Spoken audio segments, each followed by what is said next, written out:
Hello friends, I am back with the second lecture of Matter series. Last lecture में मैंने आपको बताया था व्हाट इज मैटर और इस लेक्चर में हम लोग पढ़ने वाले हैं अबाउट कैरेक्टरिस्टिक्स ऑफ मैटर। इस चैप्टर को स्टार्ट करने से पहले चलो पहले चलते हैं एक अलग ही कहानी में। क्या आप इन्हें जानते हैं? Who is he? महर्षि कनाद, एक इंडियन फिलोसोफर जिन्होंने सेकेंड सेंचुरी में बहुत लॉन्ग बैक ये आइडियोलॉजी दी थी, ये फिलोसॉफी दी थी कि कोई भी सब्सटेंस को अगर हम इनफाइनाइटली ब्रेक करें तो एक ऐसी स्टेज आएगी जहां से उसे ब्रेक करना मुश्किल है और इनफैक्ट इम्पॉसिबल है। उस पर्टिकुलर स्टेज में जो पार्टिकल उन्हें मिला, इन्होंने बोला उसका नाम परमाणु। हमारा भी यहीं से टॉपिक आज आने वाला है जिसका नाम है मैटर और उसके कैरेक्टरिस्टिक। तो ये कैरेक्टरिस्टिक्स आते कहां से हैं, इसके लिए हम लोग आगे बढ़ेंगे। अगर मैटर को भी हम लोग इनफाइनाइटली ब्रेक करें, फॉर एग्जांपल एक बहुत ही बड़े साइज का क्यूब मैंने ब्रेक किया और बहुत ही छोटे छोटे क्यूब्स मिले, तो ये सारे छोटे छोटे क्यूब्स क्या रिप्रेजेंट कर रहे हैं? ये उसके पार्टिकल्स हैं। करेक्ट? मैं सिर्फ एक एनालॉजी दे रहा हूं। ऑफ कोर्स ये जो क्यूब्स हैं ये भी छोटे होकर अपने और कॉन्स्टिट्यूएंट पार्टिकल से मिलकर बने होंगे। These constituent particles are like atoms, ion और मॉलिक्यूल। ये लेक्चर हमारा स्पेसिफिकली डेडिकेटेड है इसी के लिए, जानने के लिए the characteristics of a matter. So I am Sanjay Arya, I am your chemistry expert and in this lecture मैं आप लोगों को डील करने वाला हूं कैरेक्टरिस्टिक ऑफ मैटर से, जहां पे आप लोग जानेंगे। सेकंड लेक्चर है ये हमारा after the what is matter, और मैटर सीरीज का सेकंड लेक्चर ये है। मैं आपको ये भी हिंट देने वाला हूं इस चैप्टर के एंड में कि लास्ट हम लोग आने वाले अब लेक्चर में क्या पढ़ने वाले हैं। चलिए आगे बढ़ते हैं विदाउट वेस्टिंग आवर टाइम। सबसे पहले जानो कि ये पर्टिकुलर टॉपिक किस चैप्टर से बिलोंग करता है। It belongs to the 11th chemistry. Basic concept of chemistry is our first chapter और उसमें टॉपिक है कैरेक्टरिस्टिक्स ऑफ मैटर। चलो भैया जानते हैं थोड़े कैरेक्टरिस्टिक्स मैटर के।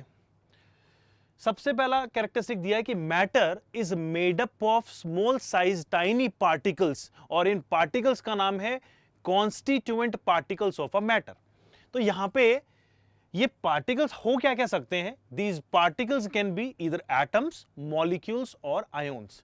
यही समझाने के लिए मैंने आपके सामने तीन बहुत ही मजेदार चीजें यूज की हैं। जरा इनसे इंटरैक्ट करके देखो। Come on, how easy is this? देखो ये क्या है? ये एक कॉपर का एक रोड है। कॉपर के इस रोड के अंदर अगर आप अंदर जाना चाहें, okay let me interact with this, अंदर जाना चाहें तो देखें इसके अंदर कॉपर के एटम्स आपको दिखाई दे रहे हैं। करेक्ट? इसका मतलब यह हुआ कि this entire element is copper, और इस एलिमेंट के अंदर के पार्टिकल्स जो हैं वो हैं आपके कॉपर के एटम्स। सिमिलरली अगर मैं नेक्स्ट जाना चाहूं इस ग्लास ऑफ वाटर में, तो वाटर, इस बीकर ऑफ वाटर में देखेंगे कि वाटर के मॉलिक्यूल्स आपको दिखाई देंगे, क्योंकि वाटर इज अ कंपाउंड, जो कि हम लोग आने वाले लेक्चर में पढ़ेंगे कंपाउंड्स क्या होते हैं, एलिमेंट क्या होते हैं। लेकिन उससे पहले यह जान लिया कि हर एक मैटर का कॉन्स्टिट्यूएंट पार्टिकल होता है। वो पार्टिकल या तो एटम हो सकता है, या तो मॉलिक्यूल हो सकता है, और या तो आयन हो सकता है। लेकिन मैं हिंट जरूर दूंगा आपको कि जब भी कॉन्स्टिट्यूएंट पार्टिकल एटम होगा, substance will be called as element, matter will be called as element. जब भी मॉलिक्यूल्स होंगे constituent particle, substance will be called as, और the matter will be called as at the compound. Similarly जब भी आपके पास में कॉन्स्टिट्यूएंट पार्टिकल होंगे आयोन्स लाइक दिस, तो इसे हम लोग बोलेंगे ionic compound such as sodium chloride. White colour के क्रिस्टल्स को कभी झांक कर देखो, कुछ ऐसा दिखाई देगा जिसमें कॉन्स्टिट्यूएंट पार्टिकल्स हैं सोडियम और क्लोरीन के आयन। देखो कितने ब्यूटीफुली पैक्ड होते हैं। अगर आपको भी इसी तरह से इंटरैक्ट करके चीजों की नॉलेज लेनी है तो प्लीज मेरे साथ बने रहिए। डाउनलोड दी एम्बाइब ऐप और गो टू imbibe.com, जहां पे लर्न एंड प्रैक्टिस करके आप ये चीजें बहुत इजीली समझ सकते हैं। चलो आगे बढ़ते हैं विदाउट वेस्टिंग आवर टाइम। यहां पे हम लोग आएंगे कैरेक्टरिस्टिक मैटर की कंटिन्यूटी में। 2 पॉइंट्स के बाद में तीसरा पॉइंट है कि particles of matter exhibit forces of attraction between them which are called as inter particle force of attraction. अब ये पार्टिकल जो होंगे ये एक दूसरे को बाउंड करते हैं, लेकिन ये जो फोर्स ऑफ अट्रैक्शन है इसकी एग्जिस्टेंस डिफाइन करती है कि मैटर किस एग्जिस्ट करेगा स्टेट के अंदर जाके। जैसे एक एग्जांपल लेते हैं, यहां पे आप देखो सबसे पहला जो है वो मैंने एक एग्जांपल लिया है। सबसे पहला एग्जांपल लिया है सॉलिड का। सॉलिड में क्या होता है? मैं वॉक करूंगा, मैं जाके अगर दीवार से टकराऊंगा तो मैं दीवार के आर पार नहीं जा पाऊंगा। क्यों ऐसा है? क्योंकि सॉलिड के जो पार्टिकल्स हैं उन्होंने एक दूसरे को बहुत ही हार्ड, एक स्ट्रॉन्ग फोर्स से एक दूसरे को पकड़े हुआ है। They are not allowing us to move. लेकिन अगर हम लोग वाटर में करें तो वाटर में जाने के लिए हमने थोड़ा सा एफर्ट डालना पड़ता है, लेकिन we can move there, we can easily move.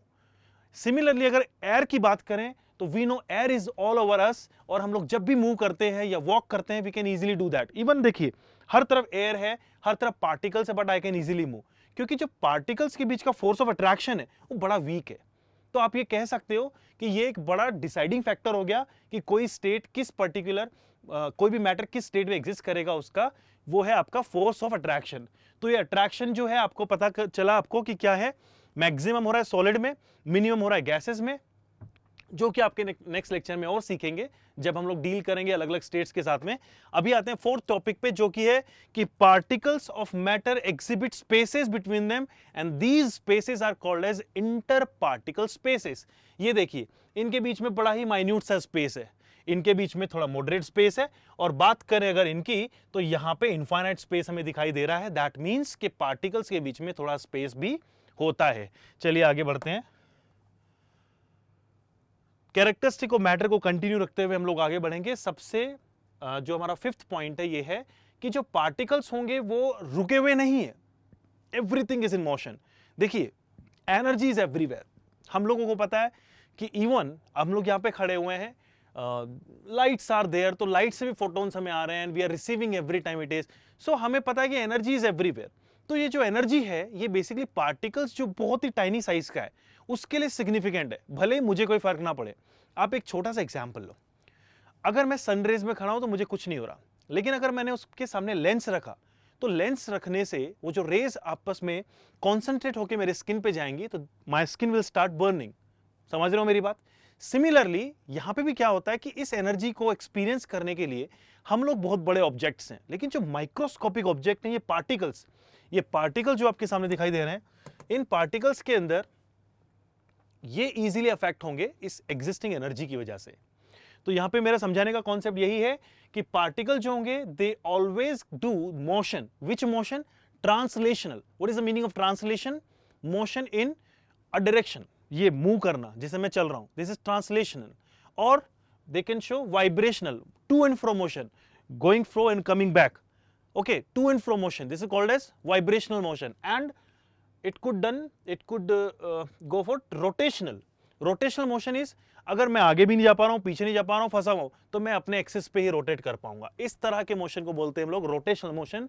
सो आप देख सकते हो कि यहां पे पार्टिकल जो होंगे they will always remain in this kind of state of motion, जिसके वजह से उनके पास में एक एनर्जी आती है। इस पर्टिकुलर एनर्जी को हम लोग नाम देते हैं थर्मल एनर्जी। ऐसा करके हम लोगों ने सारे पॉइंट डिस्कस किए। ये टोटल 6 पॉइंट डिस्कस करने के बाद में हमने कैरेक्टरिस्टिक ऑफ मैटर हम लोगों ने जान लिया है। अब चलते हैं एक छोटे से क्वेश्चन की ओर। चलो क्वेश्चन का जवाब आप लोग देंगे मुझे, प्लीज कमेंट सेक्शन में बताओ कि ये क्वेश्चन ट्रू है या फॉल्स है। ये स्टेटमेंट कि the sum of translational, vibrational and rotational kinetic energies of particle of a matter is called its thermal energy. Please tell me, is it true or false? Yes, ये भी हम लोगों ने अभी ये डिस्कस किया कि सभी पार्टिकल्स के मूवमेंट की वजह से, मोशन की वजह से या काइनेटिक एनर्जीज की वजह से जो एनर्जी मैटर में इंपार्ट होगी उसी को हम लोग बोलते हैं उसकी थर्मल एनर्जी। करेक्ट? सो मैं सिंपली बोल सकता हूं true, this statement is true, या हिंट भी आप ले सकते हैं। हिंट बोल रही है कि thermal energy is the sum of kinetic energies possessed by this. Okay, ये इसने तो मुझे ऑलमोस्ट आंसर ही बता दिया। Anyways this was correct, let me submit it and yeah it is correct. Okay, coming to the next question, this question is for you guys. आप लोग इस क्वेश्चन का आंसर मुझे कमेंट सेक्शन में देंगे। आप लोगों को बताना है कि इसका आंसर क्या है। इन माय अपकमिंग क्लास मैं आप लोगों को इसका आंसर बताने वाला हूं, आप लोगों से मैं इंटरेक्ट करने वाला हूं रिगार्डिंग दिस क्वेश्चन। तो क्वेश्चन है कि which of the following is not a governing factor for the state of a matter.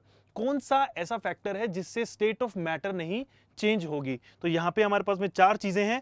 पहला है interparticle force of attraction, interparticle spaces, thermal energy और मास। मैंने आज की लेक्चर में आपको जो पढ़ाया प्लीज उसे एक बार रिवाइज करें, चेक करें कि आपका करेक्ट आंसर क्या होगा, और बने रहिए मेरे साथ में मेरे अपकमिंग लेक्चर, जहां मैं सिखाने वाला हूं आपको इससे next version, that is the classification of matter. देखो एक ही चीज, वाटर, हमें पता है मॉलिक्यूलर फॉर्मूला H2O, लेकिन H2O की एग्जिस्टेंस सॉलिड स्टेट में एज आइस, वाटर की फॉर्म में एज अ लिक्विड, वेपर्स की फॉर्म में एज गैस, तीनों चीजों में एग्जिस्ट करता है।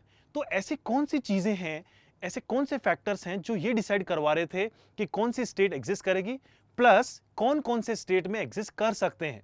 इसके लिए बने रहिए, please be ready for my next lecture, और नेक्स्ट लेक्चर में सीखते हैं about the classification of matter. So please stay tuned and please subscribe our channel, download the Imbibe app for learn and practice with us. Thank you. Keep imbibing. We believe in you.